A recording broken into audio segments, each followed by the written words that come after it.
बहुत समय पहले की बात है। एक राज्य में धर्मवीर नाम के एक न्यायप्रिय और दयालु राजा राज्य करते थे। राजा धर्मवीर की एक आदत बहुत प्रसिद्ध थी। वे अक्सर वेश बदलकर साधारण व्यक्ति बनकर रात के समय नगर की गलियों में घूमने निकल जाते थे। इसका कारण यह था कि वे अपनी प्रजा की असली परेशानियों को खुद देखकर और सुनकर समझना चाहते थे। एक रात राजा धर्मवीर इसी तरह चलते चलते नगर से दूर एक सुनसान और वीरान जगह पर पहुंच गए। चारों ओर सन्नाटा था, बस हवा की हल्की आवाज सुनाई दे रही थी। तभी उनकी नजर 7 आदमियों पर पड़ी जो एक जगह खड़े होकर धीमी आवाज में आपस में बातें कर रहे थे। राजा धर्मवीर उनके पास गए और शांत स्वर में बोले, भाइयों, तुम लोग कौन हो और इस सुनसान जगह पर इतनी रात को क्या कर रहे हो? 7 आदमी पहले तो घबरा गए, फिर बोले, हम चोर हैं और आज रात की चोरी के बारे में आपस में सलाह मशवरा कर रहे हैं। और 7 एक दूसरे को देखकर मुस्कुराने लगे। राजा ने कहा, तो फिर तुम तो मेरे जैसे ही साथी निकले, चोर चोर मौसेरे भाई। अगर ठीक समझो तो मुझे भी अपने साथ रख लो। यह सुनकर चोर आपस में हंस पड़े। एक चोर बोला, भाई साहब, हम किसी को यूं ही अपने गिरोह में शामिल नहीं करते जब तक उसमें कोई खास हुनर ना हो। पहले अपनी खूबी बताइए, फिर हम तय करेंगे कि आपको अपने साथ रखें या नहीं। राजा मुस्कुराकर बोले, हुनर तो मुझमें भी है, लेकिन अगर तुम बुरा ना मानो तो पहले तुम सब अपनी अपनी खूबियां बता दो, उसके बाद मैं बताऊंगा कि मुझमें क्या खास बात है। यह सुनकर पहला चोर बोला, मेरी खूबी यह है कि मैं सूंघकर ही खजाने की जगह जान लेता हूं, चाहे वह किसी पहाड़ की गुफा में छुपा हो या समुद्र की गहराई में दबा हो। दूसरा चोर आगे बढ़ा और बोला, मैं जानवरों की बोली समझता हूं, उनसे खबर निकलवा लेना मेरे लिए आसान काम है। तीसरे चोर ने कहा, मेरी खूबी यह है कि मैं मजबूत से मजबूत ताला बिना चाबी के खोल देता हूं। चौथे चोर ने कहा, और मेरी खासियत यह है कि जिस आदमी को मैं एक बार देख लूं, चाहे अंधेरे में ही क्यों ना देखा हो, दूसरी बार देखते ही पहचान लेता हूं। अब पांचवा चोर बोला, मेरी खूबी यह है कि मैं किसी भी किले, शहर या महल में बिना देखे सुने घुस सकता हूं। पहरा चाहे कितना कड़ा हो, किसी को भनक तक नहीं लगती। छठा चोर बोला, मुझ में यह हुनर है कि आने वाले खतरे को पहले ही समझ लेता हूं। माहौल देखकर जान लेता हूं कि मुसीबत कब आने वाली है। 7वें और आखिरी चोर ने कहा, और मेरी खूबी यह है कि मैं घायल या बेहोश आदमी को थोड़ी ही देर में ठीक कर सकता हूं। जड़ी बूटियों और देसी इलाज से जान बचाना मेरा काम है। इतना कहकर सब चोर राजा की ओर देखने लगे। अब सबको उसकी खूबी सुनने की जिज्ञासा थी। 7 चोर अपनी अपनी खूबियां बता चुके थे। अब सबकी निगाहें राजा पर टिक गईं। राजा हल्के से मुस्कुराए और बोले, अब मेरी बारी है। मेरी खूबी यह है कि अगर कोई अपराधी फांसी के तख्ते पर भी खड़ा हो और मैं बस जरा सा सिर हिला दूं, तो वह उसी पल रिहा हो सकता है। राजा की यह बात सुनकर 7 चोर हैरान भी हुए और खुश भी। वे एक दूसरे का मुंह देखने लगे। फिर उनमें से एक चोर बोला, भाई, तुम्हारा कमाल तो हम सबसे भी बड़ा है। हम ताले खोल सकते हैं, दीवारें पार कर सकते हैं, लेकिन जिंदगी और मौत के फैसले तो बस तुम्हारे इशारे पर हैं। सब चोर एक स्वर में बोले, अगर तुम हमारे साथ हो तो फिर हमें किसी बात का डर ही नहीं। इसके बाद उस रात की चोरी को लेकर सबने आपस में सलाह मशवरा किया। आखिरकार यह तय हुआ कि आज रात राजमहल में ही चोरी की जाएगी। फैसला होते ही 7 चोर और राजा महल की ओर चल पड़े। रास्ते में जब वे एक तंग गली से गुजर रहे थे, तभी एक कुत्ता जोर से भौंक उठा। राजा रुक गए और बोले, यह कुत्ता क्या कह रहा है? जिस चोर ने जानवरों की बोली समझने का दावा किया था, वह ध्यान लगाकर सुनने लगा। फिर उसने कहा, यह कुत्ता कह रहा है कि हम सातों में से कोई एक राजा है। यह सुनकर राजा ने हैरानी जताई और बोले, अरे, हम में से भी कोई राजा हो सकता है? चोर ने सिर हिलाकर कहा, यह तो मुझे भी नहीं पता, कुत्ते ने बस इतना ही कहा है। राजा ने कहा, जरूर हम में से कोई भविष्य में महान राजा बनेगा। सबने इसे यूं ही हल्की सी बात समझकर नजरअंदाज कर दिया और वे आगे राजमहल की ओर बढ़ गए। महल के पास पहुंचते ही उस चोर ने, जो बिना देखे सुने कहीं भी घुस जाने में माहिर था, ऐसा रास्ता चुना कि किसी पहरेदार को भनक तक न लगी। राजा यह देखकर हक्का बक्का रह गया।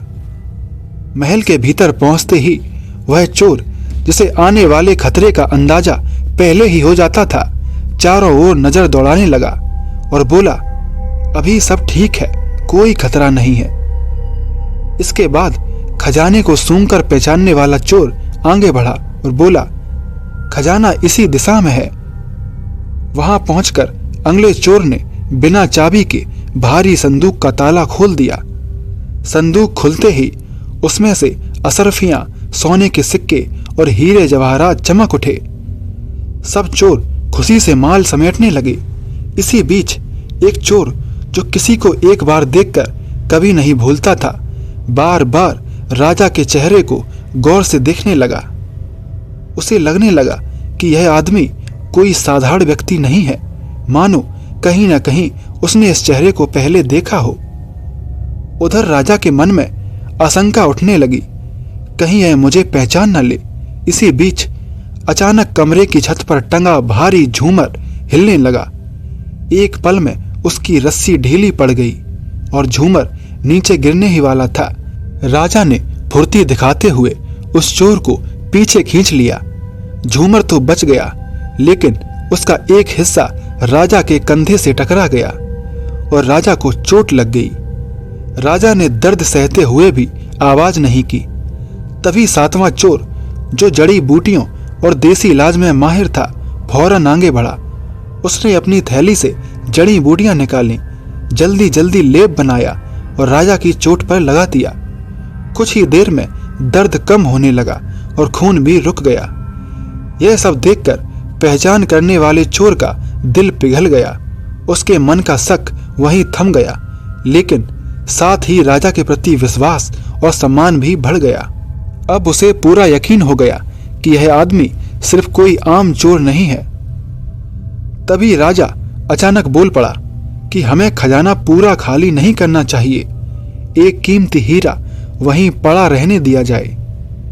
पहले तो चोरों को ये बात बहुत अजीब लगी, पर उनके पास झोली भर के हीरे जवाहरात थे, तो उन्होंने इस बात पर ज्यादा ध्यान नहीं दिया। राजा की बात मानते हुए संदूक में एक कीमती हीरा वहीं पड़ा रहने दिया गया। उसके बाद जिस तरह वे सब खामोशी से राजमहल में दाखिल हुए थे, उसी तरह बिना किसी आहट के बाहर निकल आए। राजमहल की दीवारें पीछे छूट गईं और सातों चोर राजा के साथ जंगल की ओर बढ़ चले। कुछ दूर चलने के बाद वे जंगल के भीतर एक गुप्त ठिकाने पर पहुंचे। वह एक गहरी गुफा थी, जहां वे सातों अक्सर इकट्ठा होते थे। वहां पहुंचकर उन्होंने आज की चोरी का सारा माल सामने रखा और उसे 8 बराबर हिस्सों में बांट दिया। जब 8वां हिस्सा राजा की ओर बढ़ाया गया तो राजा ने मुस्कुराकर कहा, दोस्तों, आज तुमसे मिलकर मुझे बहुत खुशी हुई है। इस खुशी में मैं अपना हिस्सा तुम्हें देता हूं। यह सुनकर सातों चोर हैरान रह गए। उन्होंने कभी नहीं सोचा था कि कोई चोर अपना हिस्सा यूं ही छोड़ देगा। राजा वहां से जाने लगे, लेकिन जाने से पहले उन्होंने बातों ही बातों में कहा, भाइयों, अगर जीवन में फिर कभी मुलाकात हुई तो एक दूसरे को पहचानना तो चाहिए। इतना कहकर उन्होंने हंसी हंसी में सातों के नाम और ठिकानों का पता पूछ लिया। चोरों को इसमें कोई शक नहीं हुआ और उन्होंने बेझिझक सब कुछ बता दिया। राजा उनसे विदा लेकर अंधेरे में गुम हो गए, लेकिन सातों चोर नहीं जानते थे कि जिस आदमी को वे आज अपना साथी समझ रहे थे, वह कोई साधारण व्यक्ति नहीं बल्कि उसी राजमहल का राजा था जिसका खजाना चुराकर वे अभी अभी लौटे थे। उधर राजमहल में जब राजकीय खजाने का अफसर खजाने वाले कक्ष में पहुंचा तो उसका दिल धक से रह गया। उसने देखा एक भारी संदूक खुला पड़ा था। उसमें रखी असरफियां, सोना चांदी और हीरे जवाहरात सब कुछ गायब थे। बस एक कीमती हीरा वहीं पड़ा हुआ था।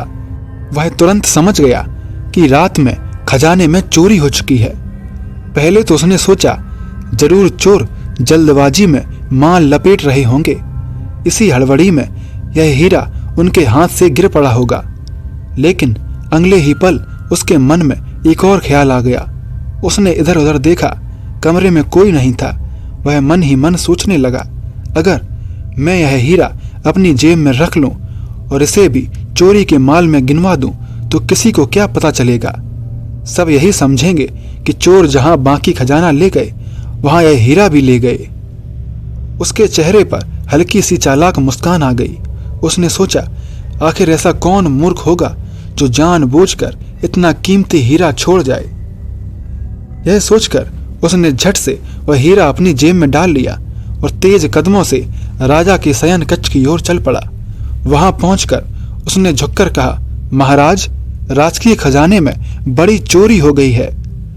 चोर संदूक से असरफियां, सोना चांदी और हीरे जवाहरात सब चुरा ले गए हैं। राजा ने शांत भाव से उसकी बात सुनी लेकिन कुछ नहीं बोले। थोड़ी ही देर में पूरे राजमहल में हड़कंप मच गया। सिपाही दौड़ने लगे, दरवाजे बंद होने लगे और देखते ही देखते पूरे शहर में यह खबर फैल गई कि रात राजकीय खजाने में चोरी हो गई है। सुबह होने तक बच्चे बच्चे को यह बात पता चल चुकी थी। राजा ने तुरंत अपने भरोसेमंद सिपाहियों को बुलाया और उन्हें चोरों के ठिकाने की ओर रवाना कर दिया। उधर जंगल की गुफा में सातों चोर रात भर की थकान के बाद निश्चिंत होकर आराम कर रहे थे। उन्हें जरा भी अंदाजा नहीं था कि उन पर नजर रखी जा चुकी है। अचानक सिपाहियों ने गुफा की चारों ओर से घेर लिया। इससे पहले कि चोर कुछ समझ पाते, उन्हें चुराए हुए माल समेत पकड़ लिया गया। सातों के हाथ बांध दिए गए और उन्हें उसी समय राजमहल ले जाया गया। महल पहुंचकर सिपाहियों ने चोरों की गिरफ्तारी की सूचना राजा को दी। राजा ने शांत स्वर में हुक्म दिया, अभी इन्हें मेरे सामने पेश ना किया जाए, पहले इन सबको फांसी की कोठरी में बंद कर दिया जाए।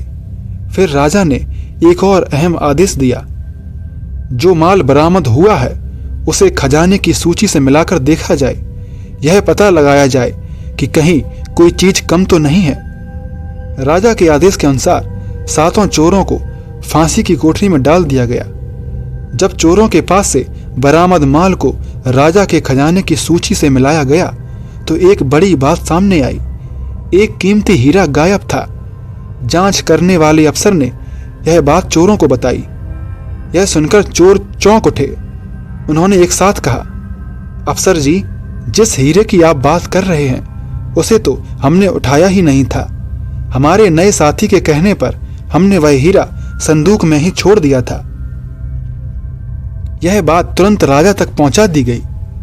राजा ने खजाने के पहरेदार को बुलाया और गंभीर स्वर में पूछा, चोरों से जो माल मिला है उसकी जांच करने वाले मंत्री का कहना है कि उसमें एक कीमती हीरा कम है।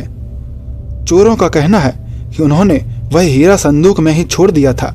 तो बताओ वह हीरा अब कहाँ है?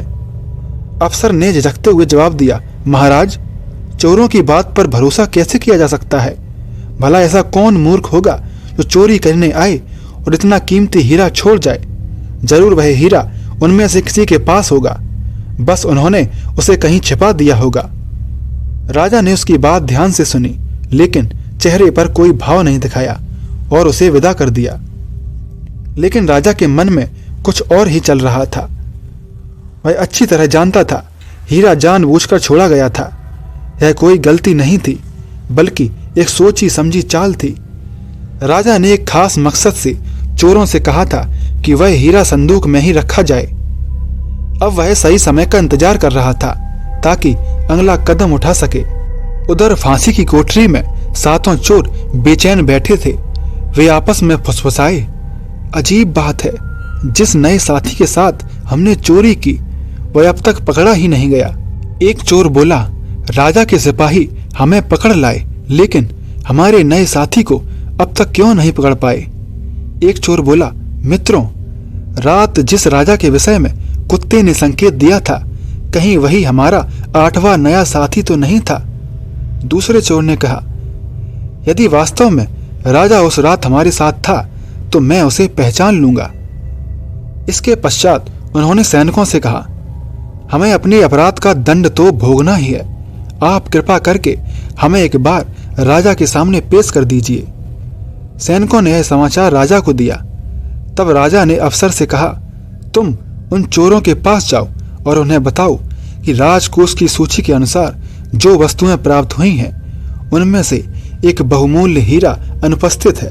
जब तक वह हीरा प्रस्तुत नहीं करेंगे तब तक उन्हें राजा के सामने प्रस्तुत नहीं किया जा सकता। अफसर ने जाकर राजा का यह संदेश चोरों को सुनाया। यह सुनकर वह चोर जो गंध के द्वारा खजाने का स्थान ज्ञात कर लेता था, आश्चर्यपूर्वक उसकी ओर देखने लगा। फिर उसने कहा, महोदय, हमें राजा के पास ले चलिए, हम वह हीरा वहीं सभा में प्रस्तुत कर देंगे। अफसर ने लौटकर यह बात राजा को बताई। तब राजा ने आदेश दिया, ठीक है, उन्हें ले आओ। इसके बाद अफसर चोरों के पास गया और सैनिकों की निगरानी में उन्हें सभा में ले आया। राजा के संकेत पर उसके मंत्रियों ने चोरों से पूछा, वह हीरा कहाँ है? तब वह चोर जो गंध से खजाने का स्थान जान लेता था आगे बढ़ा। उसने राजा को प्रणाम किया और बोला, महाराज, वह हीरा इसी सभा में विद्यमान है, किंतु उससे पूर्व मैं निवेदन करता हूं कि हमारी भली भांति तलाशी ली जाए, जिससे सभी को यह संतोष हो जाए कि वह हीरा हम सातों में से किसी के पास नहीं है। राजा के संकेत पर अफसर ने एक एक करके सभी चोरों की तलाशी ली और घोषणा की कि हीरा किसी के पास नहीं है। तब वही चोर पुनः आगे बढ़ा, राजा को प्रणाम किया और बोला, महाराज, आपके अफसर ने हमारी तलाशी लेकर यह पुष्टि कर दी है कि वह हीरा हम सातों में से किसी के पास नहीं है। अब चोर बोला, महाराज, अब मैं हीरा आपके सामने पेश करता हूं। आपके इस अफसर की सदरी में एक छुपी हुई जेब है, उस जेब के अंदर एक छोटी सी डिबिया रखी है, वही हीरा उसी डिबिया में है। अगर आप इजाजत दें तो मैं निकाल कर दिखा दूं। राजा ने कहा, ठीक है, निकालो। चोर अफसर की तरफ बढ़ा। यह देखकर उसका मुंह उतर गया, रंग पीला पड़ गया। चोर ने उसकी सदरी की छुपी जेब से डिबिया निकाली, उसे खोला और हीरा राजा के सामने रख दिया। हीरा रखते ही चोर पीछे हट गया। राजा ने अफसर की ओर देखा। डर के मारे उसका चेहरा सफेद पड़ चुका था। साफ लग रहा था कि उसकी हालत खराब हो चुकी है। राजा ने सिपाहियों से कहा, इसे पकड़ लो और जेल में डाल दो। सिपाही तुरंत आगे बढ़े और उस अफसर को पकड़कर ले गए। दरबार में बैठे सब लोग हैरानी से यह सब देख रहे थे। तब राजा बोला, इस आदमी के बारे में हमें काफी समय से खबरें मिल रही थीं कि यह बेईमानी कर रहा है, लेकिन यह इतना चालाक था कि कोई सबूत नहीं मिल पा रहा था। मगर याद रखो, कितना भी चालाक आदमी हो, एक ना एक दिन पकड़ा ही जाता है। अब इसे ऐसी सजा दी जाएगी कि आगे कोई भी भरोसे में धोखा देने की हिम्मत ना करे। यह कहकर राजा ने सातों चोरों की तरफ देखा। वह कुछ बोलने ही वाला था कि वही चोर जिसने पहले ही राजा को पहचान लिया था आगे आया, हाथ जोड़कर बोला, महाराज, हम सातों की काबिलियत आप देख चुके हैं, अब बस आपके हुक्म का इंतजार है। यह सुनकर राजा हंस पड़ा। उसने अपने हाथ में पकड़ा हुआ हीरा आगे बढ़ाते हुए कहा, यह हीरा ले लो और वह सारा माल भी जो तुम्हारे पास से मिला था।